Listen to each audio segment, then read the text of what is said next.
To help us set our motivation tonight, I'd like to draw from a couple of verses from Shantideva's Guide to the Bodhisattva's Way of Life. This is in chapter 1, verses 15 to 19. He says, in brief, the awakening mind should be understood to be of two types: the mind that aspires to awaken and the mind that engages in doing so. As is understood by the distinction between aspiring to go and actually going, so the wise understand in turn the distinction between these two. Although great fruit occurs in cyclic existence from the mind that aspires to awaken, an uninterrupted flow of merit does not ensue as it does with the engaging mind. And for those who have perfectly seized this mind with the thought never to turn away from totally liberating the infinite forms of life, from that time hence, even while asleep or unconcerned, a force of merit equal to the sky will perpetually ensue. So just thinking about the incredible merit from an uncontrived or an uncontrived mind of enlightenment or bodhichitta, the wish to achieve enlightenment for the benefit of all sentient beings, then let's generate a strong aspiration to generate that mind tonight for listening, the motivation for listening to these teachings, and also for engaging in the six perfections through our study and reflection and meditation.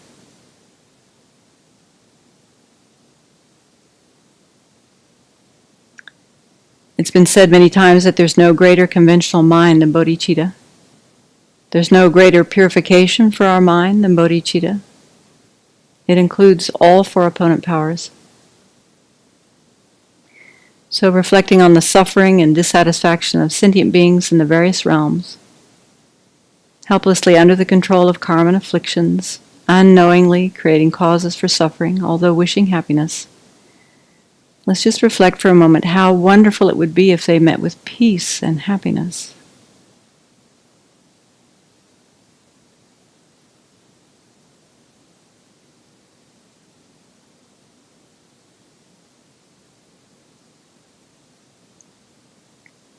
How wonderful if they could experience freedom from all the different levels of suffering.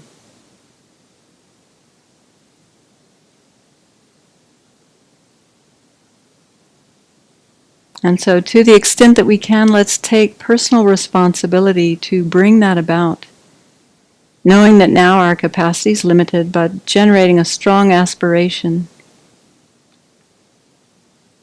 May I achieve enlightenment, full awakening, so that I can truly be of benefit to others.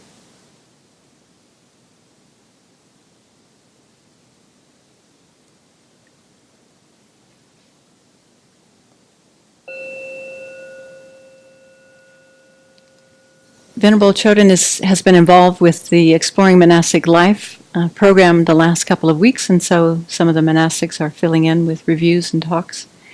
And to the best of our collective memory, we thought she advised that we go ahead with talking about the perfections, starting with the perfection of generosity.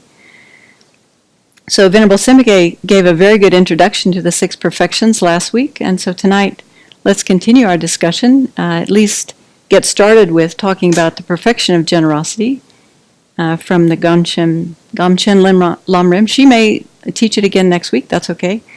I'll share what I know from the teachings and the training I've had, and please let's make this more of a discussion tonight. So if you have things to share, please bring them up, and I will invite your participation as well.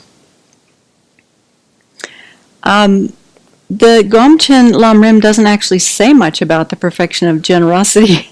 Did you notice it has just a list of the divisions and then a very short statement?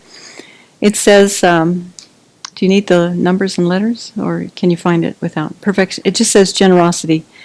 A, the virtuous intention to give and physical or verbal actions motivated by it is the nature of generosity.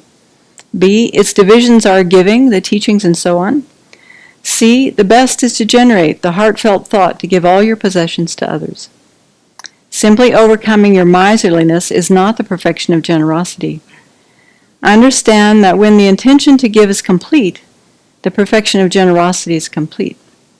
When you give your body, possessions, and virtue produced in the 3 times, in conjunction with all 6 perfections, you will fulfill all short-term and long-term needs.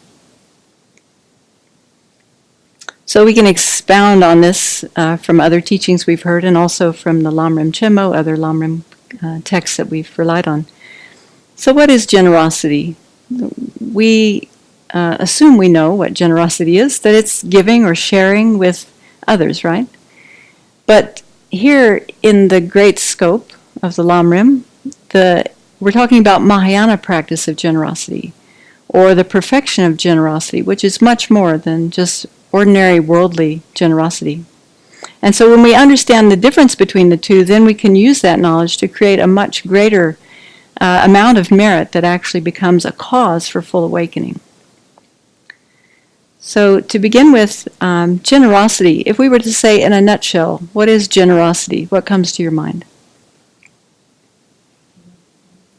Delight in giving? Taking delight in giving? Okay. Intention to give is what comes to my mind. It's a consciousness that's willing to give. And then also the physical and verbal actions motivated by this attitude. So while generosity includes actions of body and speech, the mental aspect is really the key for generating generosity, and as we see, the perfection of generosity. So the mental aspect of generosity must be developed first. Worldly giving can be done with a positive motivation, and we do create merit with that kind of motivation, no doubt about it. But ordinary generosity often includes the thought of getting something for ourselves in return. Have you noticed that? There may be some aspect of that. So the goal is actually for our own benefit, not necessarily for the benefit of others. It's more like a business transaction, really. We're giving something to get something in return.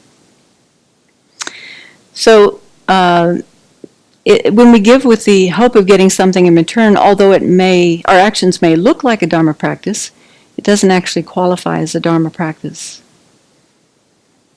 For example, we may give to the poor with the hope of having resources ourselves in the future. Well, there's some virtue there, isn't there?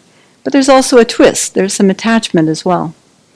And so the act of giving is naturally positive and results in creating the causes for resources in the future. But because it was done with attachment, that also places a negative seed on the mind stream. Or making a large donation to a worthy cause with the hope of becoming famous or having your name on a plaque or being mentioned in the credits. Again, the act of generosity itself is virtuous.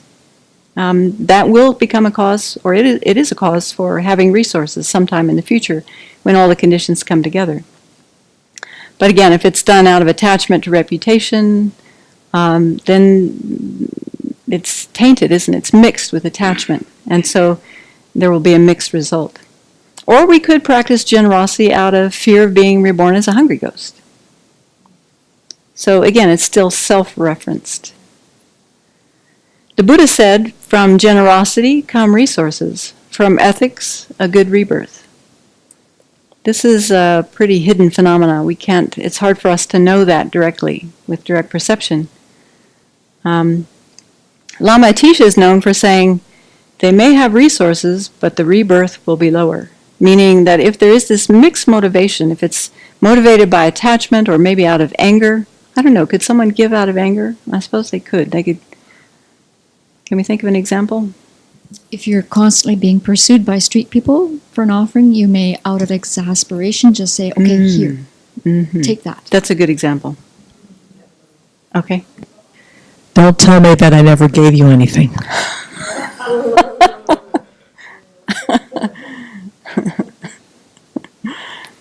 Okay, those are clear. So what is it that distinguishes worldly generosity from the perfection of generosity? Motivation. And what would be the distinction in that motivation? I would say no interest in gaining anything for yourself when you give. Okay, no interest for gaining anything for yourself. Just giving, the act of giving for the sake of giving. There's probably that element in it, but I think we could go just a step further. with the motivation. You're right on it. Going for the perfection of generosity, it's giving with the mind of bodhichitta, and also with an awareness of the emptiness of the agent, object, and action. So Venerable Chini was saying that if it's the perfection of generosity, then it's motivated by the mind of enlightenment and also is imbued with an awareness of the emptiness of the three spheres, the emptiness or the dependent arising of the agent, action, and object. Okay. So it's imbued with some level of wisdom as well. Okay, so let's look into this. Yeah, the perfection of generosity is motivated by the mind of enlightenment, the wish to become a Buddha for the benefit of others. And with the thought of bodhicitta as a motivation, any practice we do becomes a Mahayana practice. No matter how much one gives without that motivation, it's not the perfection of generosity. Now, we'll get to this. I had a doubt myself. When Venerable was teaching on the Precious Garland, she actually mentioned three things that make something a perfection of generosity. And it was when we were talking about, I think, and I didn't research this carefully enough, but I think she was teaching about the perfection of the higher practice of the perfection of generosity. In other words, on the first ground. So this is something that we can check, or maybe Venerable Tarpa, you can check that while we're talking. And at that time, she said she listed three things that needed to be included in that. Three unique factors, she said, are necessary for this perfection of generosity. First, the activities must be motivated by uncontrived bodhicitta. So uncontrived, we're talking about a bodhisattva's practice here, so I think we're talking about the higher practice of the perfection of generosity. Second, they must be supported by an understanding of emptiness, specifically thinking that the agent doing the action, the object, and the action are empty of inherent existence and exist dependent on other. And third, at the conclusion of the action, the merit must be dedicated to the attainment of full awakening. So that's a nice distinction to make, and although that's used for describing the bodhisattva's higher practice of perfection of generosity on the first ground and above, we could also take that as something that we as ordinary beings who can generate contrived bodhicitta could also include in our practice. So even though we may not have much understanding of emptiness or a complete understanding of emptiness, even now we can imagine this, we can think about this and imagine this conceptually and influence our motivation for practicing generosity and also our dedication, thinking about the emptiness of agent, action, and object. The perfection of generosity includes two aspects according to Lama Tsongkhapa. He says there's a lack of attachment to one's wealth or property and even to one's body. This wasn't mentioned, but we could probably include merits as well, because often we're encouraged to imagine giving away our body, wealth, or possessions and our roots of virtue. So there's a lack of attachment to one's wealth or property and even to one's body. Also, there's a sincere desire to give whatever is necessary to those in need without hesitation or stinginess. For example, a bodhisattva has no expectation of future reward for being generous. Even the merit from generosity is mentally given away. Imagine. Bodhisattvas pray that all of their past, present, and future merit may cause others to be happy, healthy, free of poverty, and become a cause for attaining liberation and enlightenment. So the perfection of generosity is a mind that's perfectly free of attachment and stinginess, that joyfully, without any hesitation, wants to give. Yeah, that's nice to imagine. And, to the extent that we can, maybe there are some things that we can give that freely. Glasses of water, carrots, maybe there are possessions that you would freely give, maybe depending on the circumstances, the mood of the day. If you've just heard teachings on generosity, many factors could contribute to that. I had an experience this afternoon. We received a bunch of blankets and all of that, and I took one and said, "Oh, that's nice, I want that one." And then I thought, no, give it to your teacher. Like I wanted to give it to Venerable. instead of keeping it for myself. And it went naturally, like, there was like, oh, that's nice, oh. But right away, I gave it away. Yeah, wonderful. I don't remember where this quote comes from. Maybe some of you remember it. It goes something like, if I give something, what will I have for myself? Or how does it go? If I give away something, I won't have something for myself. If I have something for myself, I won't have anything to give away. It's just a turn of the phrase. Probably. A lot of good wisdom in the Guide to the Bodhisattva's Way of Life. Yeah. Okay. So therefore, the most important aspect of the perfection of generosity is training the mind to think of giving and to want to give. It's not just the physical act of giving, which we might associate, giving with material things or something tangible. But even if we don't have anything to give, we can still engage in the practice of the perfection of generosity. We can do it mentally. That's most important. Tsongkhapa says in the Lamrim Chimo that you perfect generosity after you destroy your own stingy clinging to all that you own. Your body, resources, and roots of virtue. And you completely condition your mind to giving them away to living beings from the depths of your heart, as well as giving the merit of such giving to others. That's very nice. So you condition your mind. This is a good phrase because that means it's a conditioned phenomena. This state of mind is a conditioned phenomena. That means we can create the causes for it. So Shantideva says, generosity is perfected through the attitude of giving away to all beings, all your possessions, along with the effects of this. Therefore, generosity is a state of mind.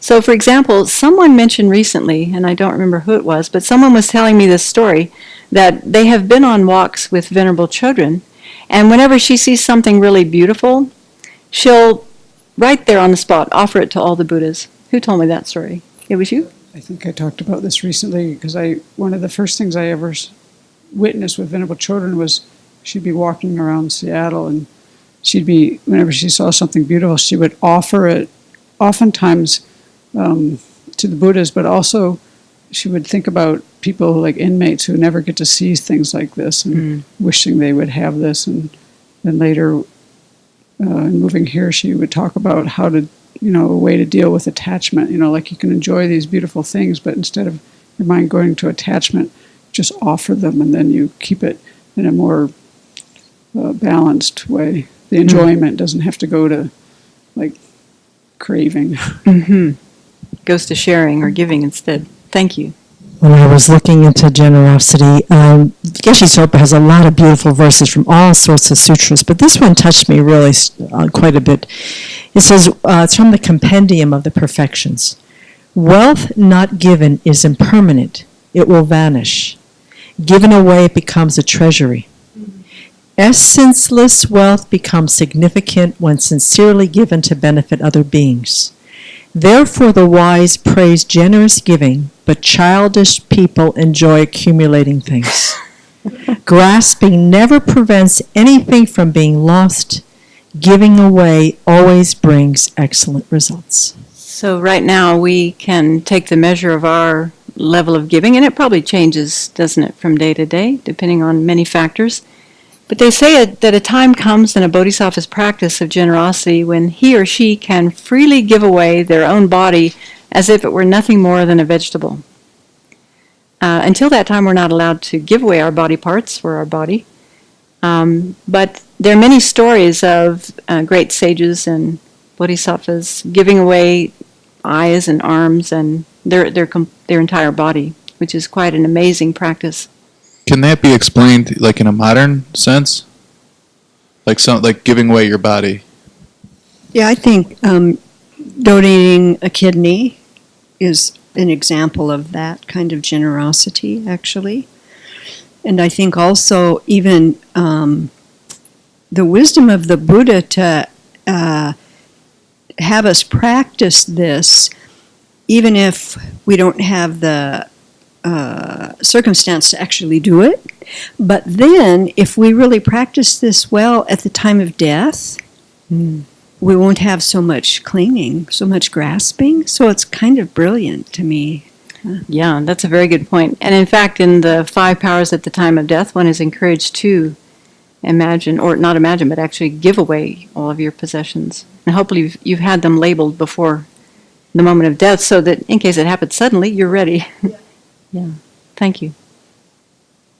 Venerable Simke mentioned, what about donating blood? That's, in a way, that's giving body parts, isn't it? And this idea of giving away a kidney, I think it's especially amazing when people are willing to give away one of their kidneys when they're still alive. You know, it's not just donor or organ donation, but or giving their bone marrow and things like that. And to strangers. And to strangers they don't even know. Isn't that? Okay. So we talked about the worldly practice of generosity. There's also the practice of the perfection of generosity. And then there's the higher practice of the perfection of generosity. And so this is the Bodhisattva's practice of generosity on the first ground and above. So then there's the actual perfection of generosity. So when do you think a person actually perfects generosity? Yeah, from the consequence point of view, they say that the Bodhisattva grounds, like the first ground is the ground where one perfects generosity, the very joyful. That's calling the cause by the name of the result. So as you're saying, actually, I think they're making a case that these are completely perfected at Buddhahood. But the good news is that such a Mahayana practice is dependent on mental training, and therefore it can be developed by anyone willing to train. Hopefully that's us.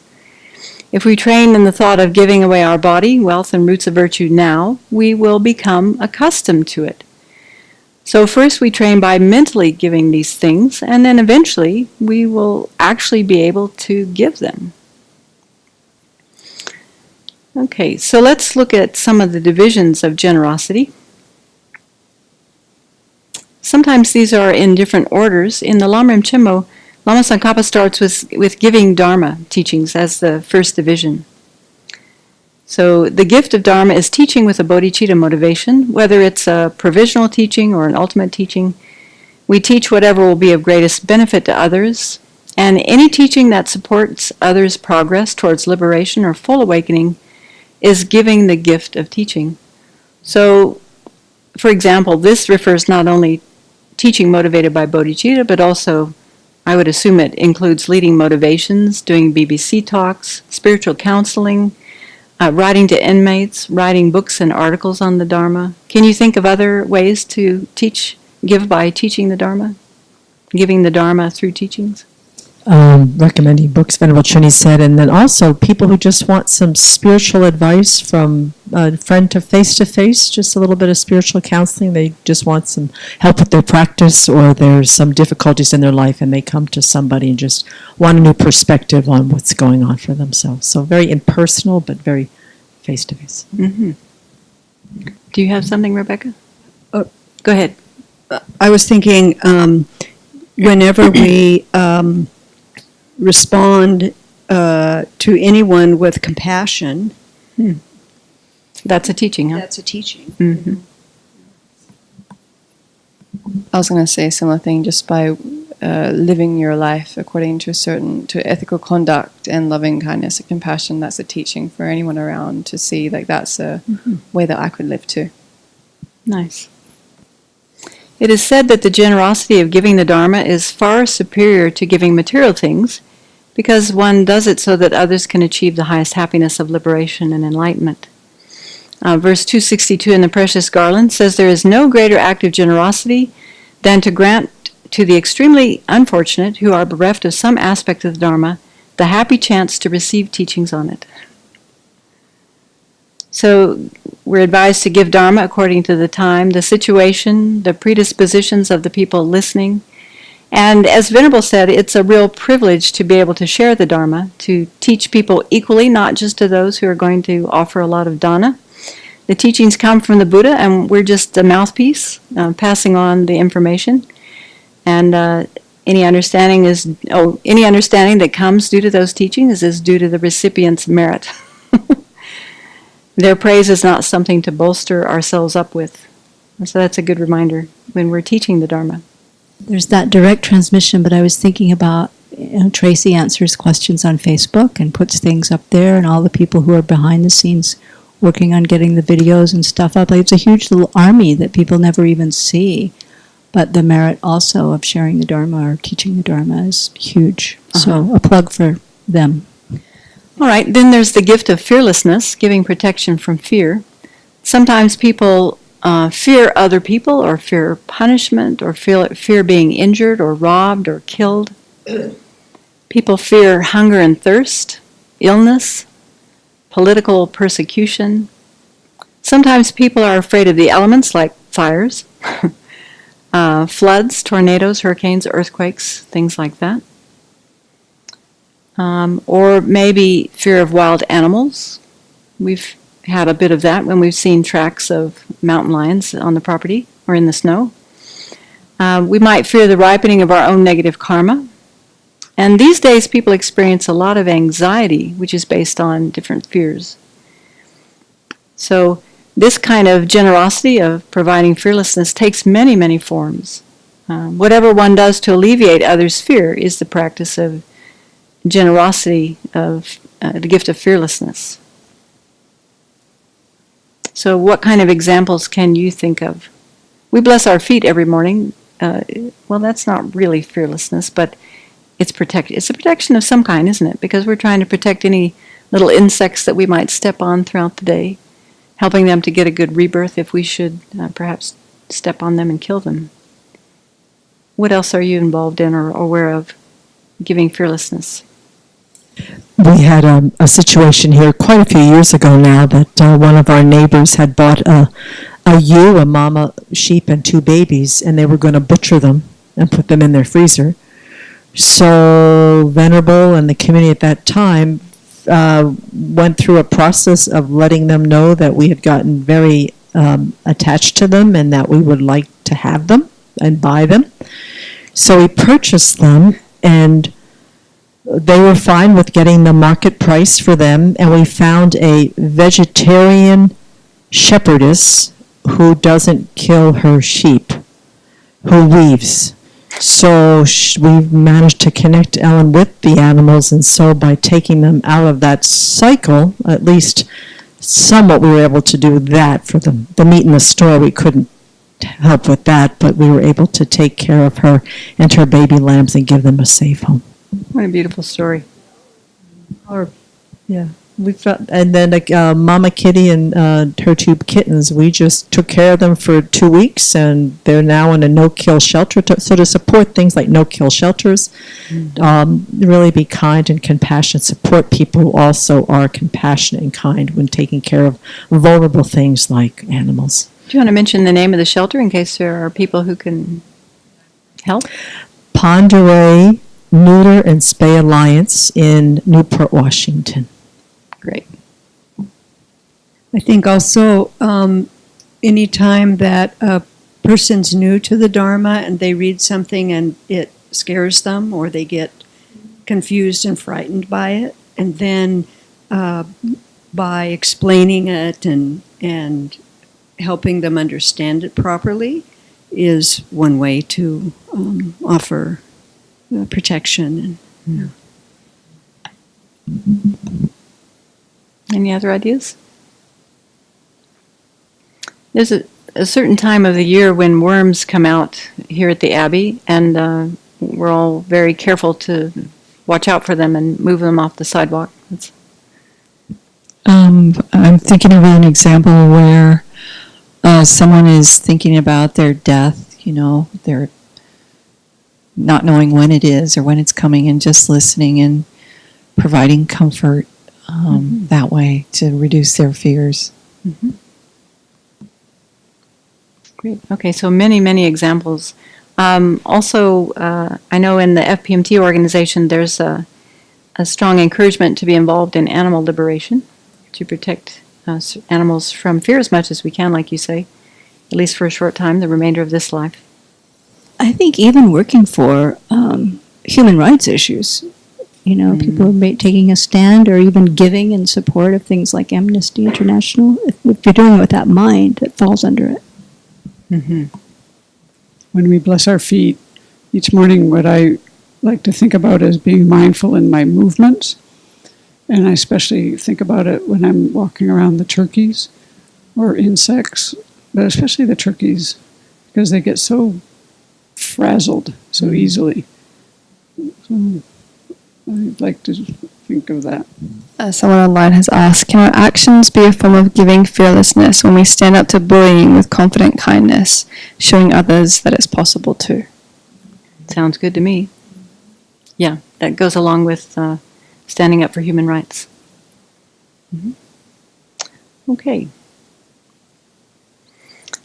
The third category is material gifts, giving material gifts. And so for monks and nuns who are dedicated to living simply, we're not really in the position to give a lot of money or material things. And also in the case of money and material gifts, they provide temporary enjoyment and happiness, but it's not certain that they'll provide happiness. You hope they will, but it's not guaranteed. So instead, monks and nuns are instructed to place more emphasis on giving the Dharma, giving fearlessness, and the fourth category of giving love. Of course, if we have wealth from previous meritorious acts, then we should give, so we can practice giving material things. And we can also just practice on the mental level. But for lay people are encouraged to practice generosity of material giving to whatever capacity is comfortable for you. Okay, so again, that could be many, many examples of material giving across the board. Everything from money to what would be the highest extent. Giving everything you have, I guess. Yeah. Okay, and then some lists include giving love, the act of giving love, which I think we could say we do each time we recite the four immeasurables and think about their meaning, or whenever we genuinely cultivate bodhicitta, or just even thinking about loving kindness itself, or thinking of the kindness of others. There's a kind of compassionate concern or care for others that's generated in the mind. So anything else about giving love?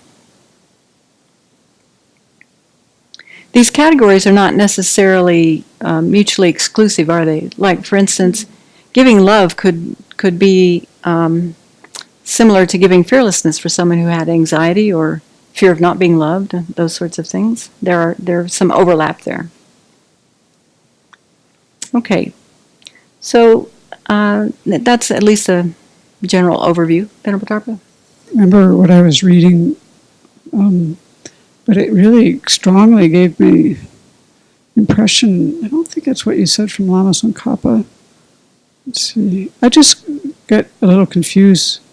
Yeah, he said completely condition your mind to giving everything away. I get a little confused sometimes. I thought that when I studied this last, there was a huge emphasis on giving away like all your possessions, and like that was really strongly emphasized. And I'm like, how would that ever work? Like, I don't know. I always have to kind of come back to what Dhammakusho taught people around her, including myself. You give what you have to give. And so I try to settle my mind more there, because sometimes I read some of these things and they're just too far out. Uh-huh. I remember a story of the Buddha. Like there was a man walking, and thieves stole his stuff, but they forgot something, and the guy turned around and he started to run after them, say, "Hey, you forgot that! You forgot that!" You know that? Do you remember that story? Sounds like a bodhisattva. Yeah, but the feeling of freedom, like, my goodness. I think, Venerable Tarpa, your question, popped into my head was how Venerable Children asks us to think about giving everything we have to the Abbey, but we use it. So that's kind of like at least a step, I think, in that direction, you know. Right, and also there's an explanation in the Lamrim Chimo that talks about how you give everything to sentient beings. Okay, please go ahead. Yeah. Let's see, it was from Geshe Zopa. It says, Bodhisattvas have this amazing idea that they've already given all of their possessions to others. They believe that they have them on loan from sentient beings. Like sentient beings have said to them, can you hold on to these for safekeeping? If I need it, can you give it back to me? So they don't really own it. Uh-huh. There's a line in the Lamrim Chimo that says, if someone asks you for something that you've already given to sentient beings, but you can't part with it, there's a beautiful line that you say to them, something like, I am so new in the practice of giving, and I aspire to be able to give everything, but right now I can't part with it. Anyway, you kind of excuse yourself because you're not in a capacity, you don't have the capacity yet to give as much as you would like. Yeah. Also, there in that section, it talks about who to give, what to give. It goes into great detail, as you probably have read. And one of the things that we are not obliged, like the exceptions, we're not obliged to give Dharma texts that we're still using and need for our liberation and enlightenment. So there are some exceptions like that. Yeah. Okay. So how do we begin the development of generosity? Well, two things seem very obvious. We need to counteract our attachment and stinginess by focusing on the faults of attachment and holding on to things. And then we need to meditate on the benefits of giving them away, which will allow us to cultivate that intention to give all our possessions away from the depths of our heart, not just begrudgingly, but without hesitation from the depths of our heart. So let's assume that we've already developed a mind of bodhicitta. That's the first real step, isn't it? Because we have to have that proper motivation. And so we'd either use the sevenfold instruction of cause and effect or equalizing and exchanging self with others. And then we're going to think about what are some of the main faults of stinginess or miserliness. So let's come up with a really good list. What are the faults of stinginess? You already mentioned one, and that is that we will have a lot of attachment in our mind at the time of death, which could negatively affect our rebirth. So Venerable Chuni said that we would experience poverty. I'm assuming you're talking about in future lives we'll experience poverty, even in this life. One of the things that influenced me in moving to the Abbey was working with patients and clients. And one of the things that I noticed was that there were people I met who seemed to have a lot of money, but they actually couldn't even part with it to take care of themselves. You know, they were that kind of miserly stinginess that they couldn't even spend their money when they needed to like for their health or something. And I was thinking the better insurance policy would be your mind, developing your mind. Right. To have that. It reminds me of a story that a monastic friend of mine in Brisbane told. She was working with a hospice client who had some anxiety about death and some depression, and so they were talking one day and they decided, well, what could bring some joy to this whole process? And together they decided that giving things away would bring a lot of joy. And so for the last couple of weeks of her life, she spent time deciding who would get what, and she would wrap them up and then give them to people. So she was ready to go, and it brought a lot of joy to her life. So we're back on the faults of stinginess. Yeah. People actually lose their lives protecting their stuff. And also, too, we create a lot of identities around what we own. You know, so it signifies a lot more about what we think, a lot more about who we are by the stuff that we have. Mm-hmm. And then we're willing to, die for it. For that stuff. Mm-hmm. Fortifies our ego, our sense of self-grasping. I think holding tight to things and being stingy just brings a lot of anxiety into the mind. to protect it all the time and worry about who's going to take it or steal it, or so just that whole mind of, holding on so tight. I think it breeds loneliness and isolation, because people aren't attracted to people who keep things all to themselves, and being generous is a bridge to build relationships with others. So if you're kind of holding tight, it's just a wall of isolation. Uh-huh. And once you're in the mode of accumulating rather than giving away, that just increases. So you have to get more and more, and the mind can't concentrate because you're focused on just accumulating and hoarding. So it really distracts us from our Dharma practice and prevents concentration and wisdom. Probably ethics, too. Right. Right. We'll be habituated towards miserliness in the future. We'll also be on the receiving end of miserliness, or the non-receiving end. What about the body? We're encouraged to give away our body. What would be some of the faults of stinginess towards giving the body away? Or how could we think about the body in a way that it would be a fault? We could begin cutting that stinginess of not wanting to give our body away. I mean, others could die. When I asked the question about how would we be able to give our body away, and then donating a kidney, donating blood, donating bone marrow to someone with cancer, if you don't do that and you're a match for it, somebody will die over that. So thinking of the welfare of others. Mm-hmm. Okay. The Lamrims tend to give a lot of examples from sutras about how the body is foul and it's impermanent and it's going to die anyway. And so if we're clinging to our body with attachment, then we're creating all sorts of stinginess with it in relation to it. And also how our lifespan is like a rushing river. We're speeding towards death right now as it is, so why not make use of that fact and actually think of giving the body away? Okay, that at least is a good start. And I know at one point when I was studying the 6 perfections, all of the perfections kind of follow this format. We can think about, well, what are the benefits of generating, what's the fault of not generating this state of mind, and what's the benefit of generating this mind? So we can work on our own list and keep adding to it as we come up with new ideas. And then we'll need to meditate on the benefits of giving our body, possessions, and our merits away. So what are some of the benefits of developing this kind of generosity, especially in relation to those 3 things? Well, it is part of the causes for awakening, the 6 far-reaching practices. So dedicating the giving is part of the cause for awakening. The vast storehouse of merit that goes along with that whole collection as far as accumulating the merit that we need to become awakened. Mm-hmm. I don't want to hog the... Oh, she's got one.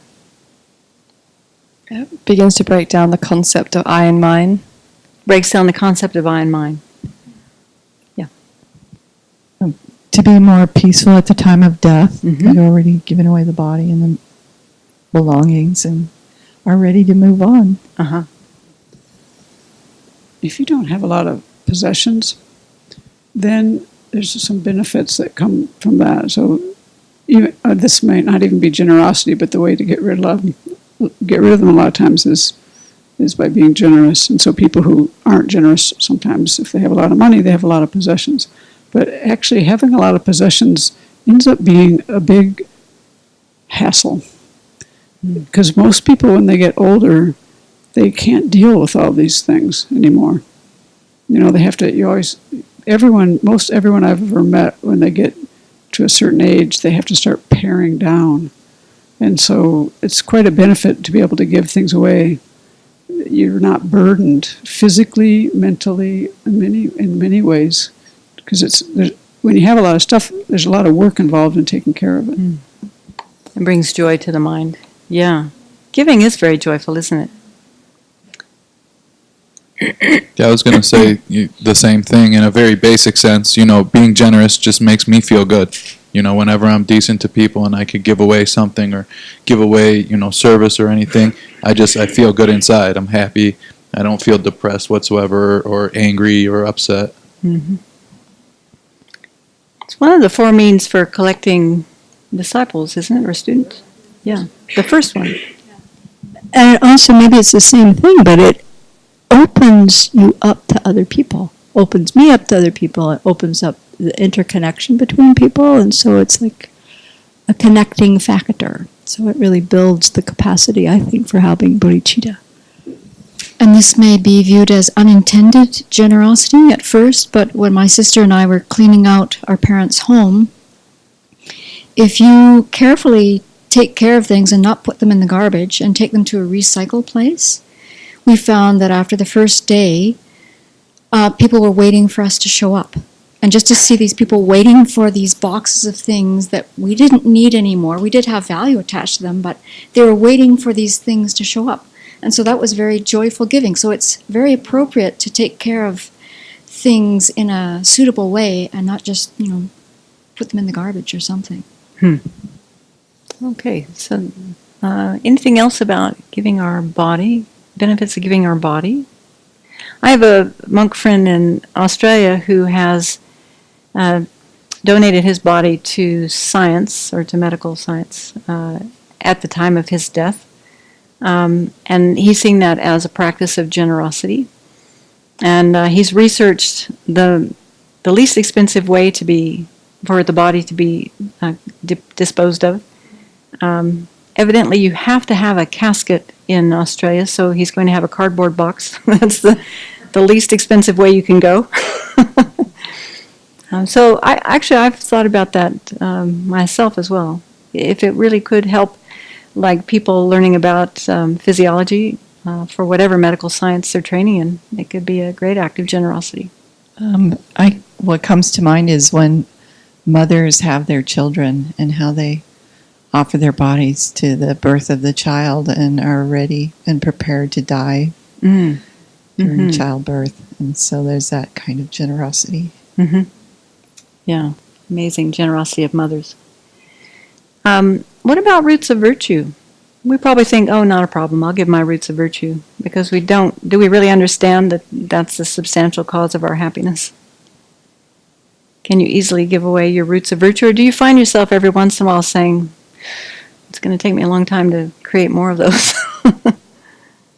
I don't really think my mind believes I'm giving anything away, because I can't see it, I can't touch it. What does that really mean? So it's like dedicating the merit. It's like part of my mind goes, yes, like give the merit so other people can achieve their spiritual goals and attain happiness.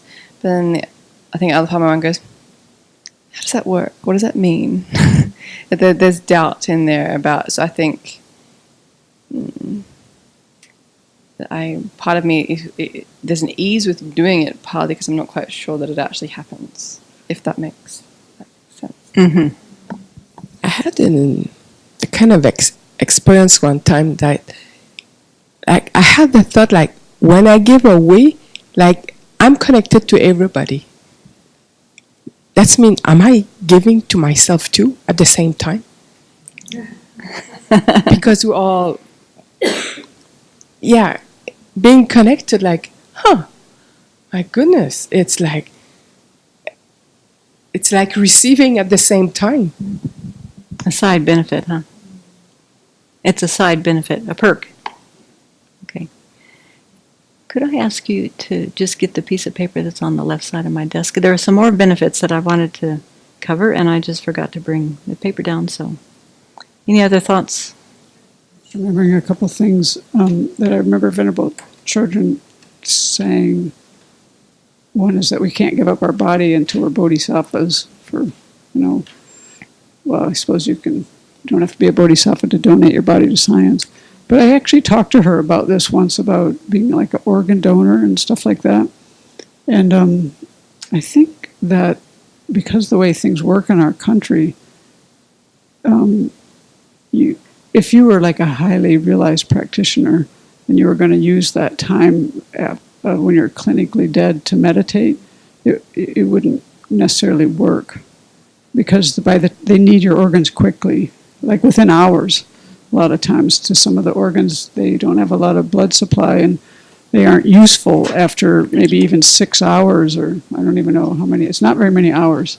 They usually need young people who are freshly dead in order to get some of these organs.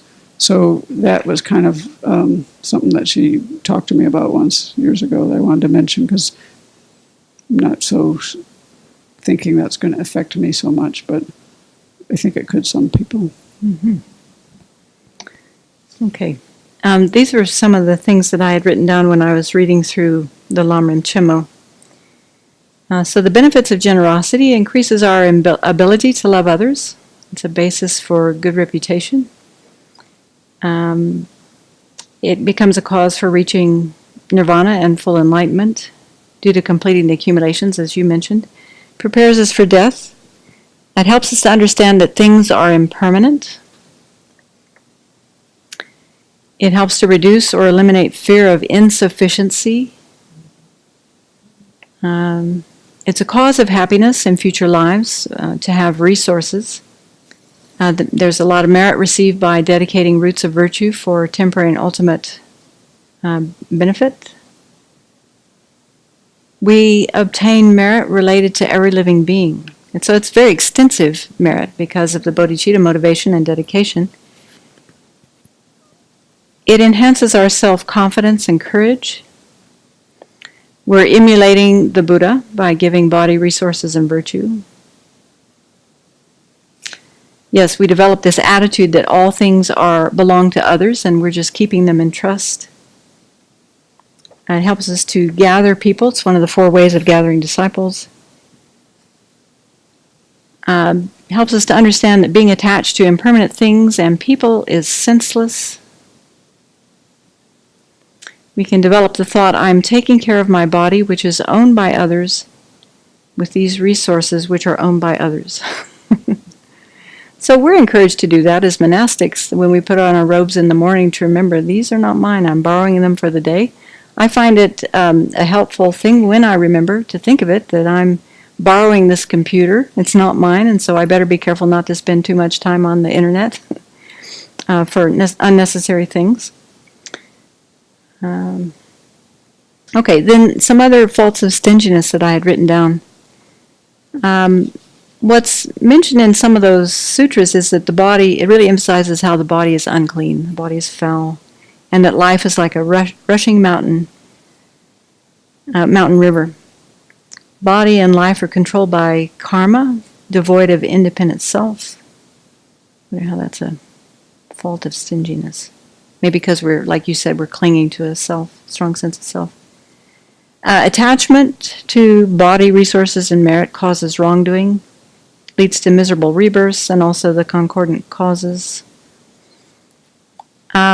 Stinginess is a root of disputing with others and breeds afflictions. You hear so many stories about families who get into incredible disputes over the possessions of a deceased parent or estate.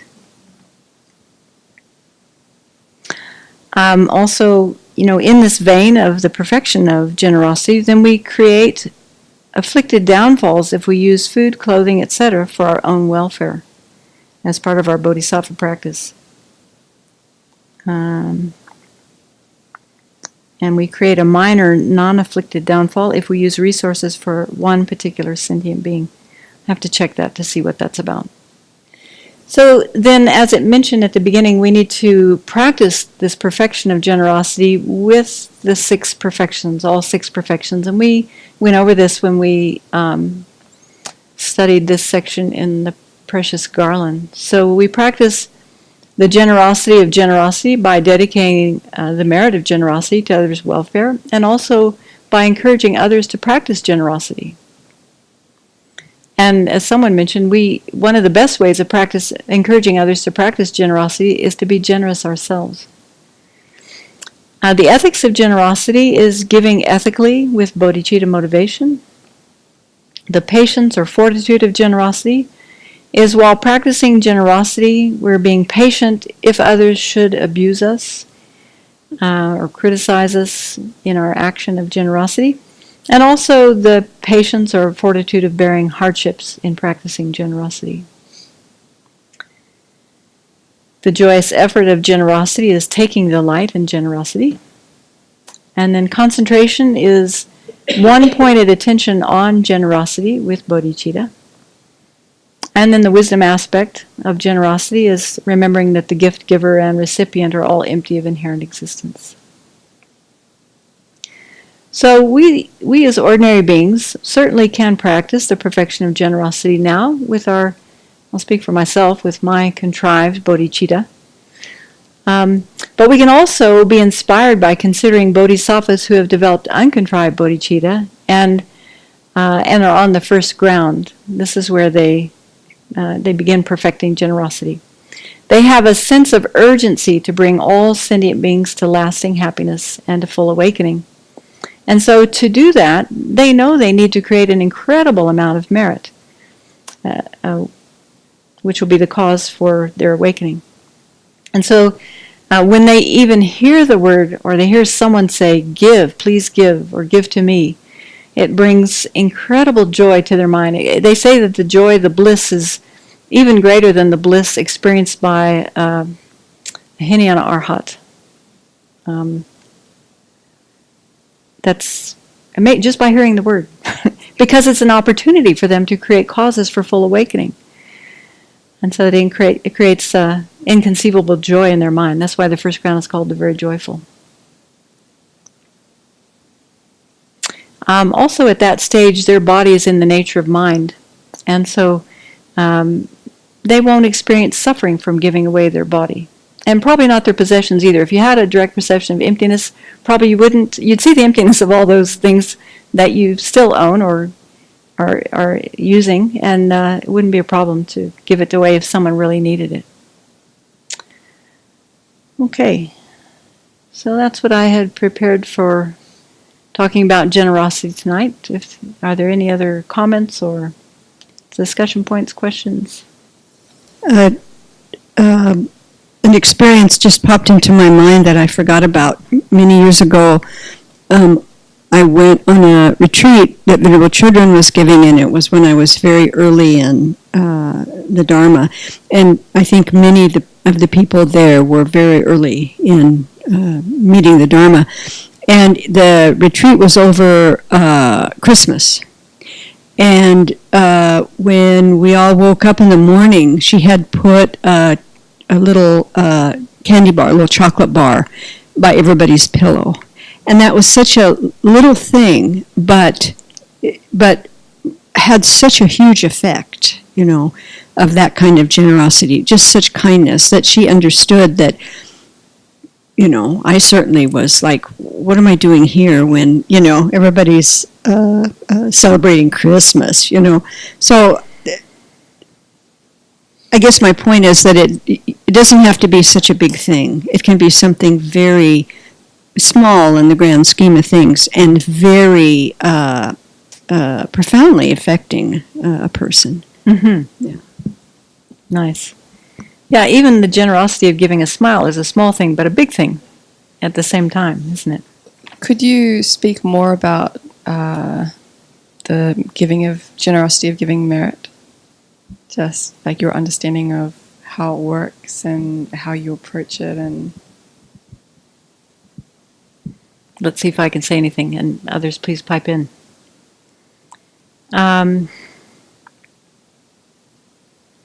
Well, one thing that comes to my mind immediately is that when we dedicate our merit, we imagine giving away everything, giving away our body, our possessions, and our roots of virtue.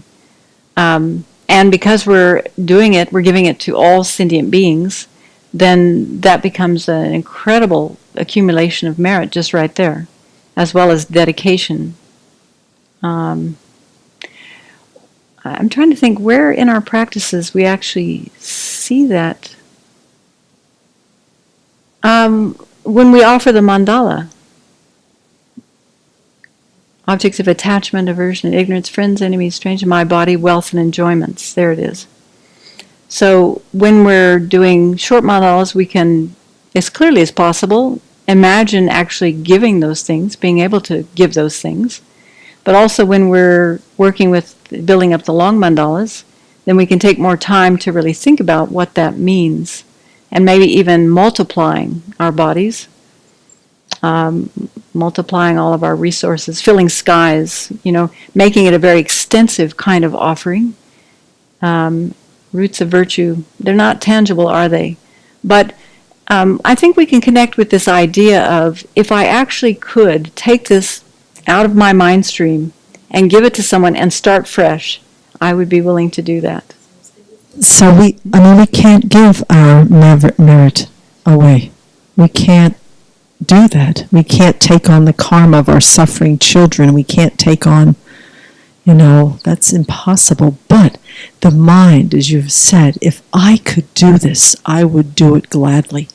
And after a while, you kind of work on your possessions, you kind of work on, on the physical things that you can see, but when you get down to it, there's a little bit of a wanting to hold on to the virtue that we've worked so hard to generate.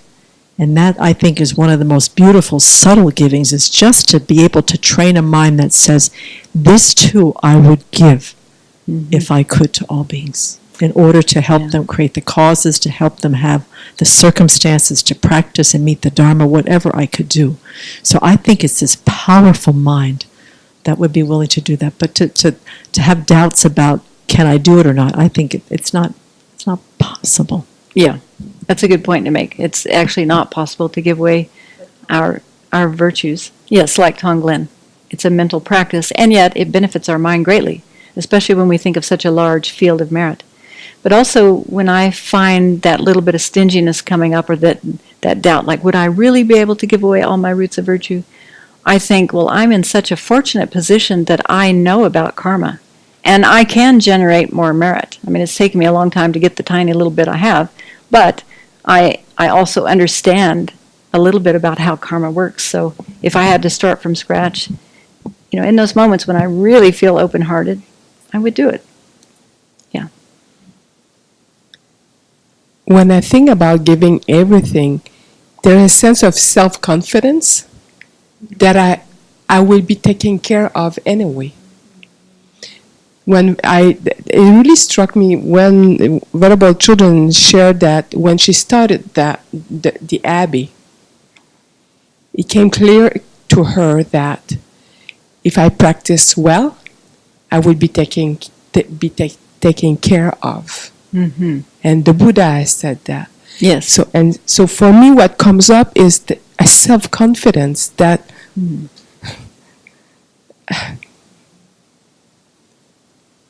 it will come. Yeah. You can give it, it will come. You give it away, it will come. Uh-huh. You don't lose anything. Yeah. Maybe we've seen examples of people that we know who are very generous people, and perhaps they start out with not very many resources, but over time it's amazing, it's uncanny how things come to them. Like, I've heard stories of very generous people who give so much away and then they get a car. For example, someone just gives them a car or a house. I've heard of stories like that. Or all of a sudden they land a job where they're making more money than they ever thought they would, and they can buy the things that they want. I've always been very impressed with this story that Venerable didn't really tell on herself exactly, so this is my interpretation of her story. But she was very, very poor when she was a young nun. She didn't have family money, she didn't have an income. And they ate, Kopan was also very poor. And they ate chapatis with peanut butter as a breakfast every day. And every day she gave her chapati with peanut butter to the Buddha. And the next day, she would go and eat the stale one and put up the fresh one. She made that offering every day. And I do believe with all of my heart that we here at this Abbey eat, live, and so forth because our teacher gave away her chapati peanut butter every day. Yeah. Yeah, if you look at how the Abbey has been set up in general, and you look at how many teachings are on the web and freely available for anyone, and how everything we do here is oriented towards how can we benefit more sentient beings, it's an economy of generosity for sure. Not just by name, not just by label, but in actuality. Yes. And I think it's a Tibetan saying, if you practice well, the noodles will roll up the hill. So So practitioners will be taken care of. We can trust that. The Buddha dedicated, I don't know, eons of merit. I don't remember the number, but eons of merit so that monastics in particular would be fed and nourished as long as we practice well.